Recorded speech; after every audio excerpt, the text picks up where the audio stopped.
Hi guys, welcome back to our YouTube channel. నా ఛానల్ని మీరు ఫస్ట్ టైం విజిట్ చేస్తున్నట్టయితే ప్లీజ్ ముందుగా సబ్స్క్రైబ్ చేసుకోండి.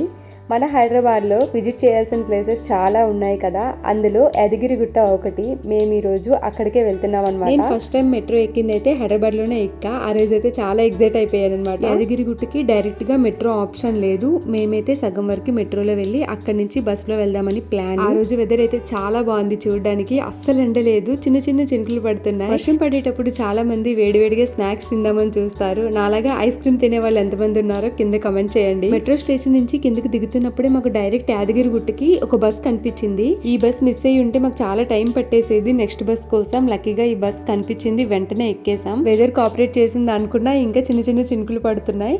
అక్కడికి వెళ్ళేంత వరకు సేఫే, బస్ లో ఉంటాం కాబట్టి. అక్కడికి వెళ్ళాక వర్షం పడితే ఇంకా ఎంజాయ్ చేయలేము. వర్షం పడకుండా నార్మల్ గా ఉంటే చాలా హ్యాపీ. పైకి వెళ్ళాక ఫుల్ గా వ్లాగ్ చేద్దాం, వీడియోస్ తీద్దాం అని అనేసి అనుకుంటున్నా. ఏం గానీ వర్షం పడిందంటే మొత్తం ఫ్లాప్ అయిపోతుంది. అసలుకి 3 hours జర్నీ చేసుకొని వచ్చాం యాదగిరిగుట్టకి. మా ఇంటి నుంచి అయితే డైరెక్ట్ గా మెట్రో ఆప్షన్ లేదు, బస్ ఆప్షన్ కూడా లేదు. సగం వరకు మెట్రోలో వచ్చాం, అంటే ఉప్పల్ వరకు మెట్రోలో వచ్చాం. అక్కడి నుంచి యాదగిరిగుట్టకి డైరెక్ట్ గా ఒక బస్సు ఉందంటే ఆ బస్ లో వచ్చేసాం. ఫైనల్ గా చాలా సేపు జర్నీ చేసిన తర్వాత మేము రీచ్ అవ్వాల్సిన ప్లేస్ కి అయితే వచ్చేసాం. నేను ఫస్ట్ ఎక్కడికి వచ్చినా సరే అక్కడ ఏమేమి షాపింగ్ చేయడానికి ఉన్నాయనే చూస్తాం. షాపింగ్ చేయడానికి ఇక్కడ షాప్స్ అయితే చాలా ఉన్నాయి, కానీ మేము దర్శనం చేసుకుని రిటర్న్ వచ్చేటప్పటికి షాప్స్ ఉంటాయా, క్లోజ్ చేసేస్తారా అనేది డౌట్. ఎప్పటి నుంచో అనుకుంటున్న యాదగిరిగుట్ట టెంపుల్ కి అయితే ఫైనల్ గా వచ్చేసాం. ఈ టెంపుల్ కింద వరకే మనకి ఏ బస్సులైనా ఉంటాయన్నమాట. ఈ కింద నుంచి పైకి టెంపుల్ దగ్గరికి వెళ్ళడానికి ఫ్రీ బస్సులు ఉంటాయి. ఇక్కడ నుంచి వాళ్ళే తీసుకొని వెళ్తారు. క్లైమేట్ కూల్ గా ఉండడం వల్ల ఫస్ట్ టీ తాగాలనిపించి టీ తాగేసాం. ఫస్ట్ పైకి వెళ్ళగానే టెంపుల్ దగ్గరికి మొబైల్స్ ఎలా ఉండదు, కింద మనకి మొబైల్స్ పెట్టుకోవడానికి ఇస్తారనమాట. అక్కడ మొబైల్స్ పెట్టి మనం పైకి దర్శనంకి వెళ్ళాలి. దర్శనం అంతా కంప్లీట్ అయిపోయిన తర్వాత మళ్ళీ కిందకి వచ్చి మొబైల్స్ పైకి తీసుకువెళ్ళొచ్చు. మేము వెళ్ళింది సాటర్డే అవడం వల్ల మాకు దర్శనం కంప్లీట్ అవ్వడానికి 3 hours టైం పట్టింది. నార్మల్ డేస్ లో అయితే ఇంత రష్. దర్శనం కంప్లీట్ అవ్వడానికి 3 hours టైం పట్టిన 3 hours అలాగే క్యూలో నిల్చున్నా సరే ఫైనల్ గా దేవుణ్ణి చూసేసరికి చాలా హ్యాపీగా దర్శనం చేసుకుని బయటకు వచ్చి చూస్తే వ్యూ అయితే అద్దరిపోయింది. టెంపుల్ మొత్తం గోల్డెన్ కలర్ లో మెరిసిపోతుంది. నైట్ విజిట్ చేయాల్సిన ప్లేసెస్ లో యాదగిరిగుట్ట ఒకటి. ఈ టెంపుల్ నైట్ టైం అయితే చాలా బాగుంటుంది. టెంపుల్ లైటింగ్ సెట్టింగ్స్ మధ్యలో గోల్డ్ కలర్ లో మెరుస్తుంది అనమాట. చూడడానికి చాలా బాగుంటుంది. పై నుంచి నైట్ వ్యూ అయితే సిటీ మొత్తం లైటింగ్స్ తో చాలా బాగా కనిపిస్తుంది. మేము ఈ టెంపుల్ ని కంపల్సరిగా నైట్ టైమే విజిట్ చేయాలి అనుకుని మా ఇంటి నుంచి అయితే 4 కి అలా స్టార్ట్ అయ్యాం. దర్శనం అయ్యేసరికి 11:30 అయిపోయింది అనమాట. ఈ టెంపుల్ లో నైట్ టైమ్స్ ఫొటోస్ కానీ వీడియోస్ కానీ చాలా బాగా వస్తాయి. టెంపుల్ మొత్తం ఒక రౌండ్ వేసేద్దాం రండి.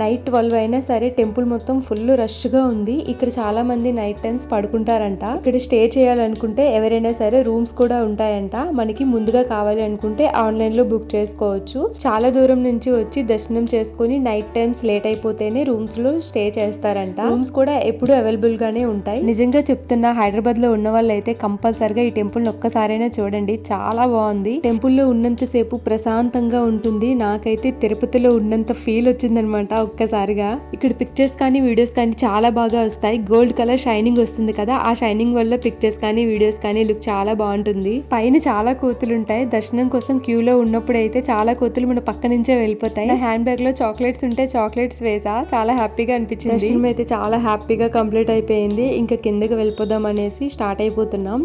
కింద నుంచి టెంపుల్ పైకి వచ్చేటప్పటికి ఫ్రీ బస్సులు ఖాళీగానే ఉన్నాయి. అందరూ ఒకేసారి కిందకి స్టార్ట్ అవుతున్నారు. ఫ్రీ బస్సులు ఖాళీ ఉంటాయా లేదా డౌట్ గా ఉంది. సాటర్డే రావడం వల్ల మేము క్యూలోనే 3 hours ఉండిపోయాం. ఎప్పుడైనా సరే నార్మల్ డేస్ లో ఈ టెంపుల్ కి రావాలి ఇంకోసారి. నాకైతే ఈ టెంపుల్ చాలా బాగా నచ్చింది. టెంపుల్ లోపల క్యూలో 3 hours ఉన్నాం కదా, ఆ 3 hours వాష్రూమ్స్ కైనా దేనికైనా ఏ ఇబ్బంది లేకుండా లోపల వాష్రూమ్స్ అన్ని అవైలబుల్ గా ఉన్నాయి. ఈ టైంలో ఫ్రీ బస్సెస్ దొరకాలంటే చాలా కష్టం. చాలా సేపు వెయిట్ చేసి ఆటోలో వచ్చేసాం. కిందకి రాగానే మాకు ఒక బస్ దొరికింది. లక్కీగా చెప్పాలంటే అదే లాస్ట్ బస్ అంట. ఆ డ్రైవర్ చెప్తున్నారు తర్వాత ఇంకే బస్సు లేవమ్మా అనేసి. ఆ బస్సులో కూడా డ్రైవర్, కండక్టర్, మేము 7 members అంతే, ఇంకా ఎవరు లేరనమాట. టైం 1 అవుతుందనమాట. ఫుల్ గా ఆకలేస్తుంది. మా అమ్మ మా పిన్ని ముందుగానే బొబ్బట్లు, కీరా, బనానాస్ వేశారనమాట. అవి ఇప్పుడు యూజ్ అయ్యాయి. నిజంగా పెద్దవాళ్ళు ముందు చూపుతో ఆలోచిస్తారంటారు కదా, అది ఒక్కోసారి నిజమే అనిపిస్తుంది కదా. మీకు ఈ వ్లాగ్ నచ్చినట్లయితే ఒక చిన్న కామెంట్ చేయండి, అలాగే లైక్ కూడా. నా ఛానల్ ని ఫస్ట్ టైం చూసినట్లయితే ఇంకా సబ్స్క్రైబ్ చేసుకోకపోతే వెంటనే వెళ్ళి సబ్స్క్రైబ్ చేసుకోండి. అంతే, ఇంకా ఈ వీడియో. Bye guys.